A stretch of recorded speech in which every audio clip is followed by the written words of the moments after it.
how medically we have become so, we're more and more specialized to the point, you got a doctor that only deals with diabetes or only deals with hypertension. I mean, surgery of all places, we know, Randy, I mean, the true general surgeon does not exist. You fight over the esophagus and the GE junction and who gets to do the sigmoid colon and, who does. I mean, they broke it down and they gave you gallbladders for general surgeons. I can remember Dr. Carey saying to me, why do you want to be a cardiac surgeon? You only do 2 operations, heart valve and bypass. And bypass is going away now. I mean, heart surgery as a specialty, I predict by 2030, maybe doesn't exist as I knew it. I mean, you're not going to be cutting anybody. It just won't be. It'll be a specialty that came and went. So it's interesting to see how the science is affecting us in medicine too. And another aspect of medicalization of our society is that almost everything becomes, any minuscule variation becomes a disease. Yeah. So for example, my class, there were the smart guys, there were the less smart guys, and that was normal. Today, a friend of mine that is a psychologist at Stanford told me the other day that the largest group of our patients are students that have 2 PhDs as parents, and the kids, they're doing okay. They're B+ students, and the parents actually take these kids to her. She's a child psychologist. Say, listen, this has to be pathological because I'm a genius. My wife is a genius. How is possible that this guy is a B+? I mean, he's not gonna make it to Harvard or Stanford. They want 4.8 average. That is very pathological. So what happens? The next step is some medication gets given to this poor child. Yep. I think that, I grew up in Italy. I suspect that about 99.9999% of the normal boys that I grew up with would immediately meet the diagnosis of ADHD. Right. Yeah, I mean, actually, if you didn't have ADHD, you were wrong. Something was wrong with you. You were a little slow, right?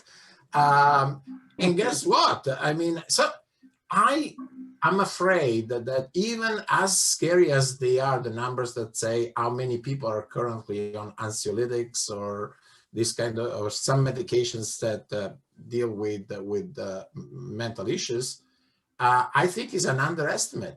I will almost be surprised if I will find that more than 20–30% of today's kids going to school don't have some form of medication on board.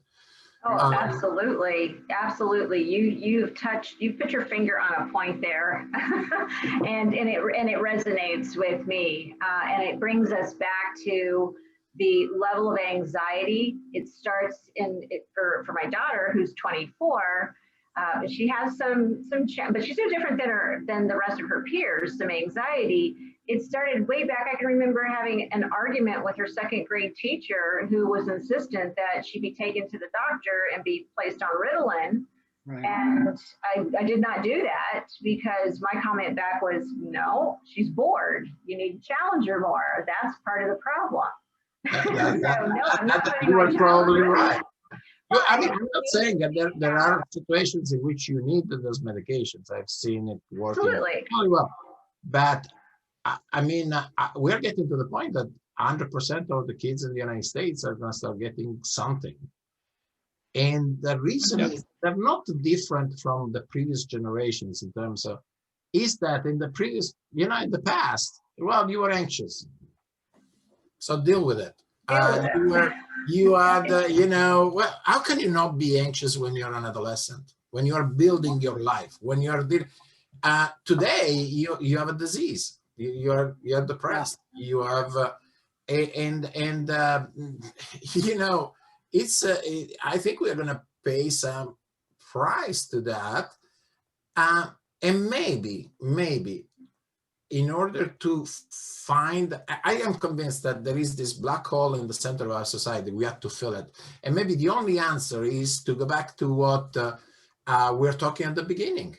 Go back to spirituality. I'm profoundly convinced that the real disease of our world is that we have lost our spirituality. We have lost, and I'm not necessarily talking only about religion.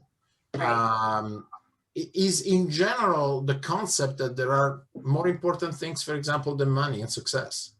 This is a society that is wildly driven towards money and success, and that is going to have consequences. And if we don't fill that black hole with something that is more, that gives us more resilience, like, you know, we were talking about, I mean, the importance of spirituality, I think that the consequences are going to be really, really dire. It's a moment of crisis. Crisis is a Greek word that is very, very interesting. In Greek, it doesn't mean something negative. It means a moment of discontinuity. So it's when you move from something to something different. And so intrinsically, it's not bad or good. It depends how you deal with that. And I think that that is going to be essential to create a better society, because right now there are elements that are highly destabilizing, and our the new generations are paying the price for it. I want to echo something too. I think, you know, people have forgotten, we're all just passing through. We're all just visiting here. And so the greatest joys I've had in my life have been when I've been able to help others. And so we're fortunate as physicians. We've all found our way into a part of life that we are able to constantly give back. And we don't expect things in return generally, but it's so satisfying emotionally and to be able to help others. And I think, unfortunately, when people lose sight of this, when they became all wrapped up in themselves, that's when they really limit how much they can be. And you know, the importance of all this, it's really sharing and giving to each, helping each other along the way.